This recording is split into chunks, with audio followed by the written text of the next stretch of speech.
इस सप्ताह जिन 2 अध्यायों का अध्ययन हमने किया है, उनसे एक तो नगेंद्र की धारणा स्पष्ट हुई है साहित्य के इतिहास के संबंध में कि नगेंद्र भाषा साहित्य के निर्माण में युगीन वातावरण का विशेष महत्व मानते हैं, क्योंकि युगीन वातावरण राजनीति,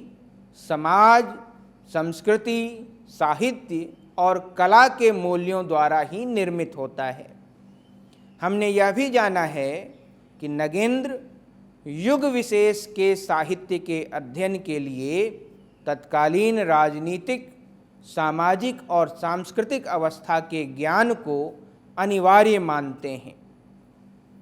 हमने यह भी चर्चा की है कि रामस्वरूप चतुर्वेदी क्यों मानते हैं कि भाषा अपने में ऐसी प्रक्रिया है जहाँ परंपरा, परिवेश और व्यक्तित्व, विचार और अनुभव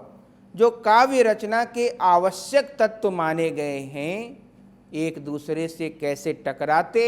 और घुलते मिलते हैं। समकालीन काव्य ही नहीं, प्राचीन काव्य की समीक्षा भी क्यों रामस्वरूप चतुर्वेदी इस काव्य भाषा के प्रतिमान पर ही अधिक सटीक मानते हैं, हमने चर्चा के क्रम में यह पाया है। काव्य प्रवाह एक है तो उसकी समझ को भी क्यों रामस्वरूप चतुर्वेदी यह कहते हैं कि अलग अलग टुकड़ों में नहीं बांटा जा सकता। रामस्वरूप चतुर्वेदी से संबंधित अध्याय का अध्ययन करते हुए हमने इस बात को भी समझा है। अध्ययन का आखिरी सप्ताह यानी 15वें सप्ताह में हम एक तो हिंदी साहित्य के एक महत्वपूर्ण आलोचक मैनेजर पांडे की इतिहास दृष्टि का परिचय पाएंगे और दूसरी तरफ